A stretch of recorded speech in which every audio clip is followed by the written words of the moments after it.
Cerita dimulai di tempat asrama siswa. Biasanya secara harfiah seperti namanya. Asrama siswa merupakan tempat tinggal siswa, dan tempat mereka dapat bersantai. Namun karena kekacauan yang disebabkan oleh varian asrama siswa, kini telah berubah menjadi titik evakuasi. Dan karena Mio dan Shiki telah meninggalkan asrama siswa, membuat situasi di sana berada dalam kegelisahan. Sebelumnya Mio dan Shiki menjaga tempat itu, sehingga apabila varian baru muncul, itu akan langsung dilenyapkan oleh mereka berdua. Saat ini para murid Makoto yang baru saja bangun, telah mengambil pekerjaan sebagai pengganti Mio dan Shiki. Akan tetapi, mereka tidak dapat memberikan kenyamanan yang cukup untuk menghilangkan semua kegelisahan. Para siswa di sana belum sepenuhnya percaya akan keterampilan ketujuh murid Makoto. Bahkan setelah menyaksikan pertarungan mereka dengan varian Illusion, jika Mio dan Shiki tidak mengumpulkan aksesoris yang berfungsi sebagai kunci transformasi varian di asrama siswa, kemungkinan besar varian baru akan muncul. Lalu, tiba-tiba Eris mengatakan ke Aqua bahwa kepala sekolah akademi menjadi gila. Dan dia sedang menuju ke asrama siswa. Kepala sekolah akademi mendapat informasi bahwa murid Makoto telah bangun dan dia mencoba memanfaatkan mereka. Karena perintah Makoto untuk melindungi siswanya, Aqua dan Eris kemudian memikirkan cara agar Capsek tidak membawa siswa tersebut. Fufu, aku punya ide bagus. Eris berbicara sambil membuat senyum yang tidak menyenangkan. Lalu Eris meminta Aqua agar melakukan sihir kombinasi Si. Mendengar hal itu Aqua dengan cepat menolak melakukan sihir tersebut. Dan ekspresinya bahkan menunjukkan ketakutan. Lalu Eris mencoba meyakinkan Aqua bahwa dengan sihir itu kita dapat menghentikan kepala akademi. Aqua terus menolaknya dan dia tidak ingin merasakan rasa malu itu lagi. Kalau tidak melindungi muridnya, Wakasama pasti akan marah, kata Eris untuk meyakinkan Aqua. Karena tidak banyak waktu yang tersisa, Eris memutuskan akan melakukan sihir itu sendiri. Melihat hal itu akhirnya Aqua memutuskan untuk melakukannya. Dengan jari gemetar Aqua menunjuk ke arah Eris dan membuat jeritan aneh. Setelah itu mereka memulai sihir kombinasi. Tangan mereka terhubung, dan pada saat itu kekuatan sihir mengalir dari Aqua ke Eris. Lalu keduanya berputar seolah menari. Dari tangan mereka yang terhubung mereka membentuk cangkang. Nah, sihir kombinasi Aqua dan Eris itu mirip seperti teknik kombinasi di Dragon Ball. Setelah menyelesaikan sihir kombinasi, kemudian Aqua membuat sihir penjara es bunga. Setelah itu sihir aneh mengembang di atap asrama siswa, dan berubah menjadi elemen air. 3 pola desain sihir yang berbeda muncul di atas kepala Aqua dan Eris secara vertikal. Setelah itu cahaya hijau keluar dari tangan kanan Aqua, dan menuju ke atas akademi. Setelah sampai puncak akademi cahaya itu menyebar lalu menuju tanah, kemudian es muncul di sekelilingnya dan membuat asrama tertutup dalam bentuk sangkar. Setelah itu Eris menamai sihir yang barusan dengan nama Aurora, walaupun sebelumnya Aqua menyebut nama sihir itu dengan penjara es bunga. Sebenarnya sihir itu tidak perlu membuat tarian aneh, itu hanya tipuan dari Eris. Eris hanya ingin bersenang-senang. Karena sihir itu mereka semua yang berada di asrama siswa terkurung di dalamnya. Scene berpindah di mana Mondo melihat Aqua dan Eris melakukan sihir kombinasi dari jauh. Kemudian Mondo melompat ke arah Makoto dengan gaya Dogeza. Sebelumnya Mondo meminta ke Makoto untuk dapat ikut dengan Makoto, dan meninggalkan Lime di area barat laut. Makoto yang tidak tahu tentang apa yang terjadi di asrama siswa, kemudian mencoba menghubungi Jin melalui transmisi pikiran, tetapi itu tidak bisa dilakukan. Tampaknya Eris hebat dalam sihir penghalang. Pada hari berikutnya, Makoto melihat sangkar itu menjadi tidak sempurna. Sangkar itu memiliki titik lemah. Makoto ingin menunjukkan titik lemah sihir itu ke Aqua dan Eris. Tapi karena mengingat Aqua, Makoto tidak melakukannya. Karena Aqua telah begitu banyak mengalami masalah seperti mengenakan pakaian berenda yang memalukan, ditipu oleh Eris dengan tarian tak berguna itu, dan bahkan berpidato tentang teknik khusus. Kemudian Makoto mengatakan bahwa dia akan kembali ke akademi dan berbicara ke Aqua dan Eris tentang apa yang terjadi. Karena sangkar yang dibuat mereka berdua terlihat mencolok, Makoto berpikir mungkin sekarang Ruth sedang memegang kepalanya. Lalu Tomoe menyuruh Mondo kembali ke tempat Lime berada, agar mereka berdua dapat beristirahat. Setelah itu Mondo memberi hormat dan pergi setelahnya. Di tengah senja, Makoto dan bawahannya melihat karya seni es yang bersinar di bawah matahari terbenam sambil berjalan. Lalu Makoto mengatakan apa yang akan kita lakukan terhadap sangkar itu. Mio mengatakan agar membiarkannya saja. Lalu Shiki juga mempunyai pendapat yang sama, karena melihat situasi akademi saat ini Shiki berpendapat pihak akademi akan merekrut siswa untuk bertarung. Tomoe berpikir hal yang sama dengan Shiki. Kemudian Tomoe berkata ke Makoto bahwa dia dan kelompoknya besok akan bergerak untuk membebaskan sektor-sektor yang tersisa. Tomoe juga masih belum tahu dengan jelas negara mana yang akan menjadi yang pertama tiba, tetapi kelompok Tomoe akan memberikan tongkat estafet kepada mereka, dan itu akan menandakan pekerjaan kelompok Tomoe selesai. Lalu Makoto bertanya bagaimana dengan bekerja sama dengan rekonstruksi. Tomoe pikir tidak apa-apa untuk menyerahkannya pada kelompok Onis Hutan, Etwas, dan Lime. Setelah itu mereka berbincang-bincang mengenai Merchant Guild. Setelahnya Makoto berpikir untuk menemukan saat yang tepat untuk mengungkapkan bahwa kejadian ini adalah perbuatan ras iblis. Tetapi Shiki menolak. Shiki berpendapat agar akademi harus bisa mencapai kesimpulan itu sendiri. Sebelumnya Shiki telah memodifikasi ornamen yang telah dikumpulkan sebagai barang bukti, jadi biar akademi yang menyelidikinya. Makoto berpikir jika pihak akademi mengetahui bahwa ini adalah pekerjaan ras iblis, bukankah itu buruk bagi perusahaan Kuzunoha? Karena perusahaan Kuzunoha dicurigai memiliki hubungan dengan ras iblis. Lalu Tomoe mengatakan bahwa itu hanya tuduhan tanpa bukti. Dan seharusnya kota akademi menganggap kita sebagai pahlawan. Karena telah mempertaruhkan tubuh kita untuk membantu mengevakuasi penduduk, dan menjadi kekuatan akademi untuk menaklukkan varian. Lalu hari ini pun berlalu, dan mereka sudah membersihkan setengah dari varian. Shin kembali ke akademi. Saat ini di akademi telah terjadi sedikit keributan. Alasannya karena kemunculan karya seni berbentuk sangkar yang sedingin es secara tiba-tiba. Lalu Shin berpindah di mana Tomoe berkata dia akan melihat keadaan Ruth. Karena itu Makoto juga menyuruh Mio dan Shiki pergi juga, dan meminta mereka mengulur waktu. Kemudian Makoto memutuskan untuk pergi ke asrama akademi, dan menanyakan alasan mengapa Aqua dan Eris menggunakan sihir tersebut. Setelah itu Makoto menyusup ke asrama siswa. Di sana Makoto melihat bahwa para siswa sedang panik. Lalu Makoto menggunakan transmisi pikiran untuk menghubungi Eris, dan mengkonfirmasi lokasi Eris dan Aqua saat ini. Setelah tahu lokasi mereka, Makoto pergi menemui mereka. Setelah bertemu mereka, Makoto bertanya kenapa mereka berusaha keras menggunakan sihir ini untuk mengisolasi tempat ini. Mereka tidak menjawab pertanyaan Makoto, dan malah menatap Makoto dengan tatapan bingung. Kemudian Aqua menanyakan kenapa Makoto bisa masuk ke asrama akademi.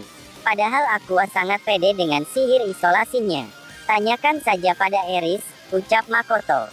Lalu Makoto menanyakan kenapa mereka berdua juga berada di dalam sangkar. Dengan ekspresi sedih, Aqua mengerang dan tetap diam. Melihat hal itu, Makoto bisa tahu bahwa Aqua jatuh ke dalam kegilaan Eris. Sihir yang mereka gunakan sebelumnya merupakan bentuk sihir penghalang pertahanan, namun nama sebenarnya dari sihir itu terdengar berbahaya. Namanya adalah Kokaitus. Kokaitus merupakan nama neraka es.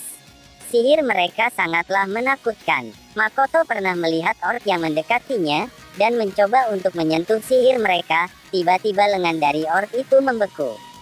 Dengan respon yang cepat, seketika orc itu memotong lengannya yang membeku. Lengan yang membeku tadi kemudian menyebar seperti debu berlian dan hancur. Lalu Eris bilang bahwa dia punya sesuatu yang dilaporkan ke Makoto.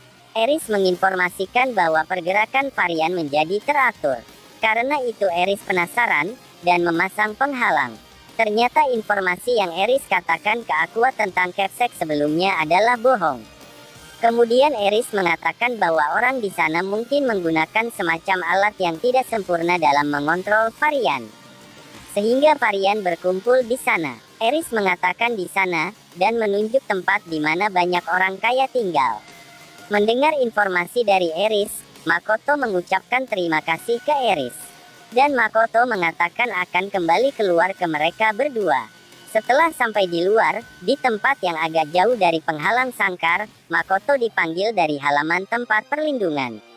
Orang yang memanggil Makoto adalah Sairitz. Sairitz mengetahui bahwa yang memimpin dan mengatasi insiden sekarang bukan kekuatan akademi, dia tahu ada kekuatan di balik bayang-bayang yang mengatasinya. Dia juga mengatakan kemungkinan Putri Lily, Raja Limia dan Mata Aion juga mengetahui hal tersebut. Lalu Sairitz memuji perusahaan Kuzunoha. Kemudian Sairitz mengatakan atas saran dari Guildmaster Pulse, setelah situasi reda akan diadakan sebuah pertemuan yang dilakukan untuk membahas beberapa hal tentang perusahaan Kuzunoha. Sairitz mengatakan bahwa Serikat Laurel secara positif menerima Raido Usama, yang artinya menerima perusahaan Kuzunoha. Lalu Makoto mengucapkan terima kasih. Raido Usama, tolong dengarkan ini dan anggap ini kehendak Limia, Britonia, dan Laurel, ucap Sairitz.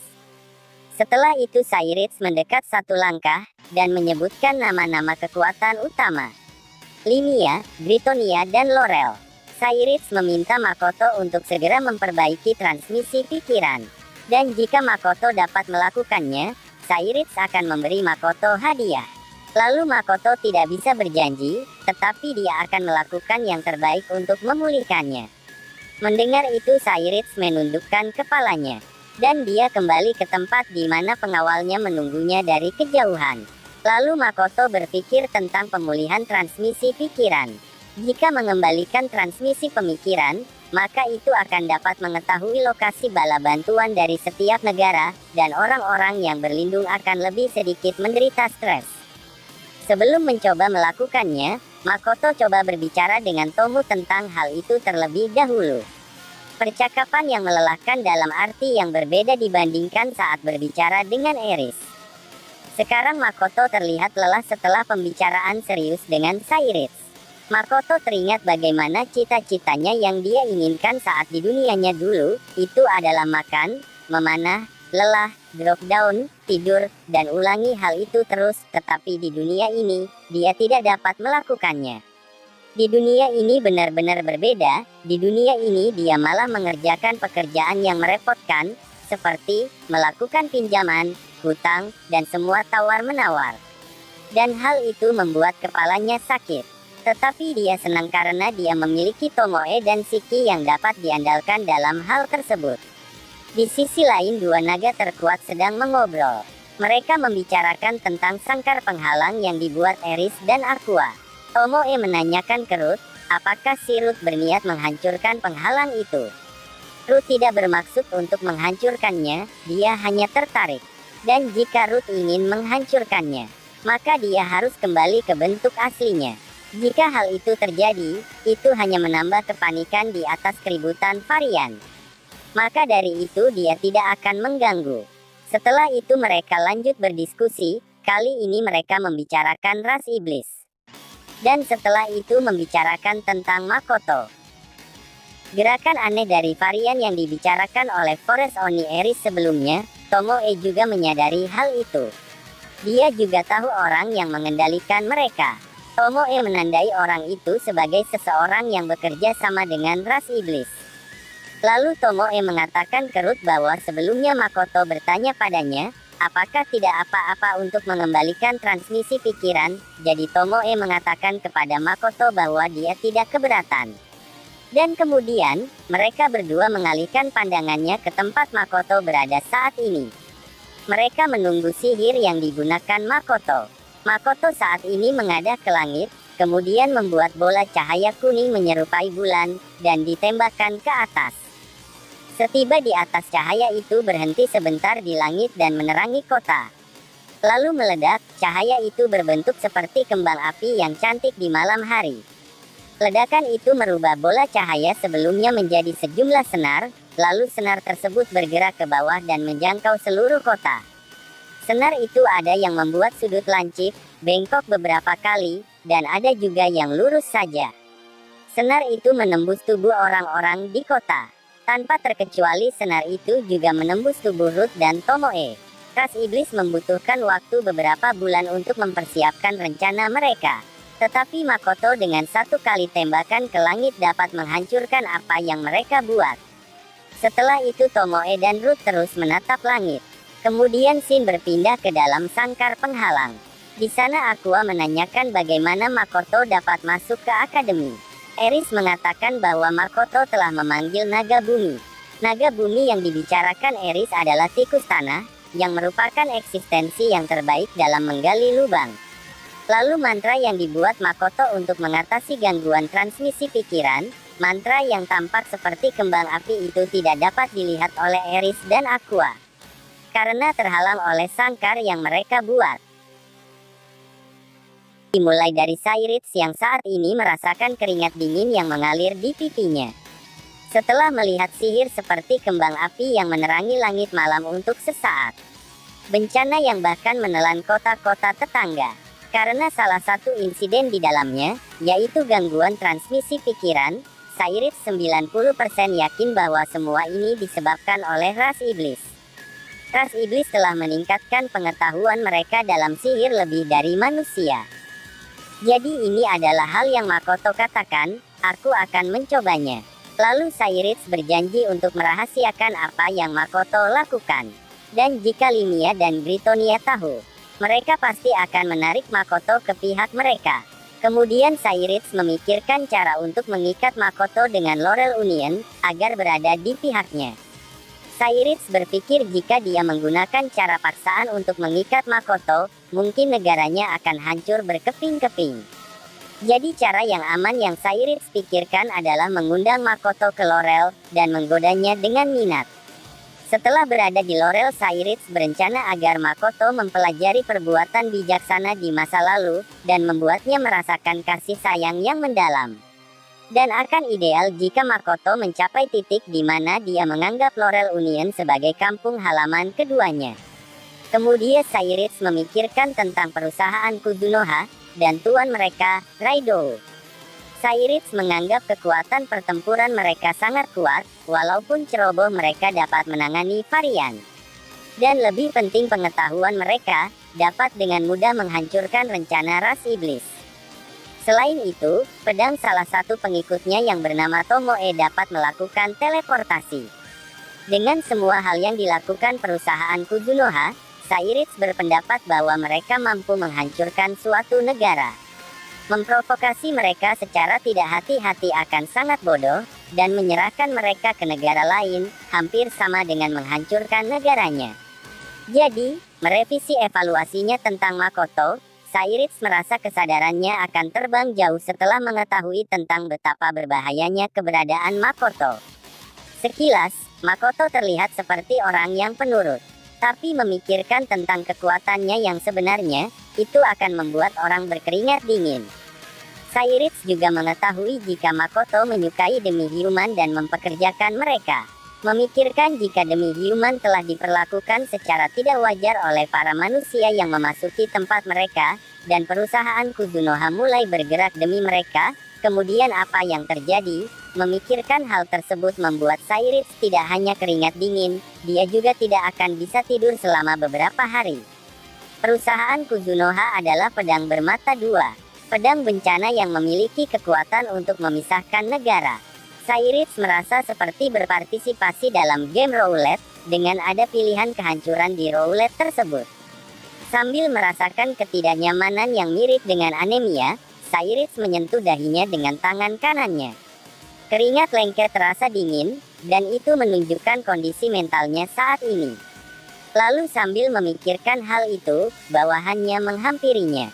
Dia yang sedang tidak enak badan karena memikirkan hal barusan, langsung bereaksi dan mengangkat kepalanya ketika bawahannya memanggilnya. Bawahannya mengatakan bahwa ini darurat, dan meminta Cyrits untuk kembali ke tempat penampungan segera. Melihat hal itu, Cyrits berpikir bahwa itu sepertinya bukan masalah sepele. Yang paling Cyrits tahu adalah unit naganya seharusnya tiba pagi-pagi sekali, tapi dia belum menerima laporan apapun tentang itu. Kemudian mereka berjalan menuju tempat penampungan. Di sana Cyrix melihat perwakilan dari kekuatan besar.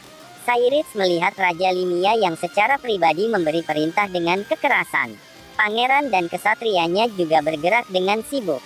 Selain itu Putri Gritonia juga memberikan perintah kepada beberapa bawahannya, namun, dia menunjukkan ekspresi kesal yang tidak dapat disembunyikan dari waktu ke waktu. Lalu Cyrix menghampiri mereka dan bertanya, "Limia, Gritonia, apa yang sebenarnya terjadi hingga membuat perwakilan dari negara-negara besar bertindak seperti ini?" Tetapi pertanyaan Cyrix malah ditanggapi dengan sepasang ekspresi kasar. Lalu Raja Limia bertanya ke Cyrix di mana Raidou Dono sekarang. Lily juga menanyakan hal serupa. Kemudian Cyrix menjawabnya dan mengatakan bahwa beberapa saat yang lalu dia bertemu dengan Makoto. Dan seperti yang mereka berdua katakan, Cyrix telah meminta Makoto untuk mengatasi transmisi pikiran. Dan kemudian kurang dari 10 menit setelahnya, jaringan komunikasi transmisi pikiran telah dipulihkan. Lalu setelah mengetahui bahwa Makoto telah memulihkan transmisi pikiran, Lily mengatakan seharusnya aman untuk berasumsi bahwa perusahaan Kuzunoha dan Raidou bukanlah mata-mata dari ras iblis. Raja Limia juga merasa lega mendengar hal tersebut. Tetapi, saat ini Raja Limia dengan tergesa-gesa ingin segera bertemu dengan Makoto dan melakukan kontak dengan Makoto. Saat dia bisa melakukan kontak dengan Makoto, dia berniat menunggu Makoto di pintu masuk tempat penampungan. Lalu Putri Lily juga ikut menemani Raja Limia. Lalu Raja Limia, Pangeran Limia, dan juga Putri Lily berbaris dan mulai berjalan menuju pintu keluar. Cyrix yang belum mengetahui tentang situasi yang terjadi, menjadi cemas.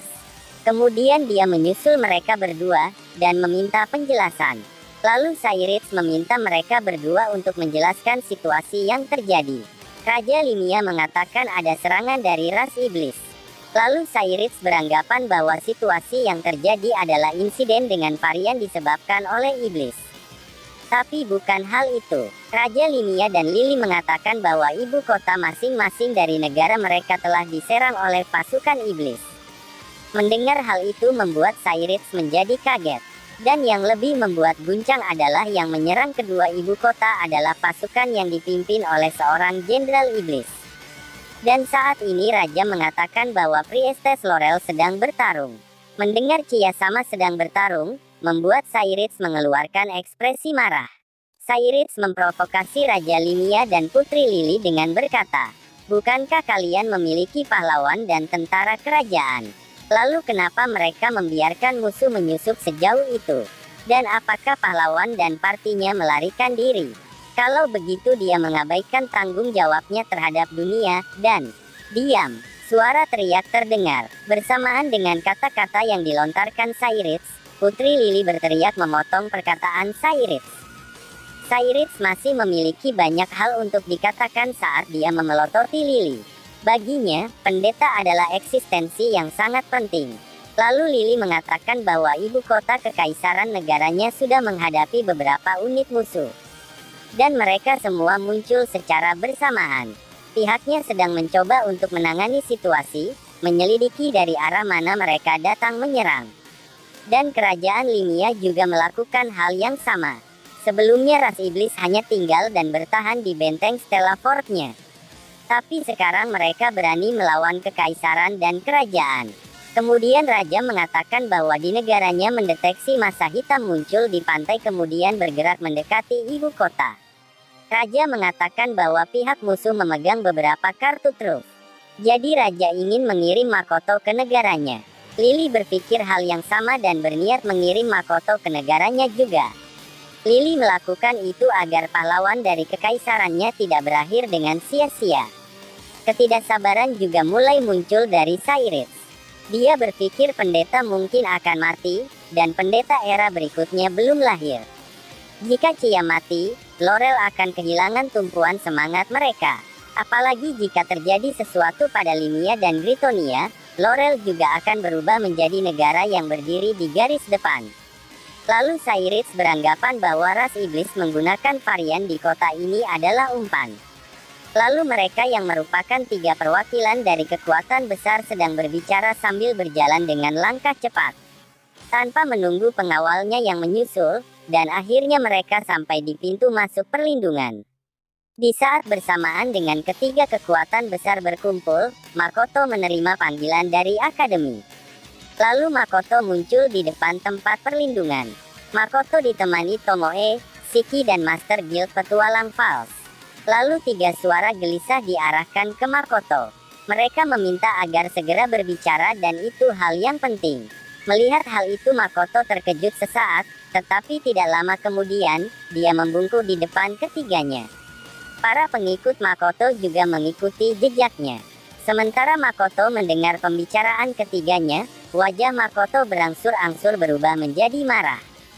Kemarahan itu ditujukan terhadap kebenaran tentang serangan Rona yang sebagai umpan. Lalu malam yang panjang perlahan berlalu.